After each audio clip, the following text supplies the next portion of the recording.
சிவனை பார்த்து அன்பாய் ஒருவரும் விருப்பத்தை சொன்னார். உன்னையன்று இவ்வுலகில் ஒன்றுமில்லை என்றுணர்ந்தேன்.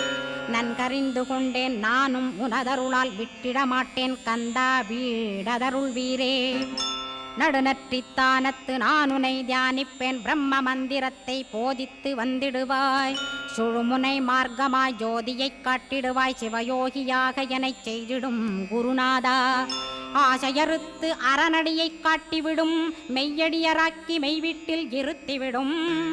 கொங்கு நாட்டிலே கோயில் கொண்ட ஸ்கந்தகுரோ கொல்லிமலை மேலே குமரகுருவானவனே. கஞ்சமலை சித்தர் போற்றும் ஸ்கந்தகிரி குருநாதா. கருவூரார் போற்றும் காங்கேயா ஸ்கந்தகுரோ. மருதமலை சித்தன் மகிழ்ந்து பணி பரமகுரோ. சென்னிமலை குமரா சித்தர் கருள்வோனே. சிவவாக்கிய சித்தருளை சிவன்மலையில் போற்றுவரே. பழனி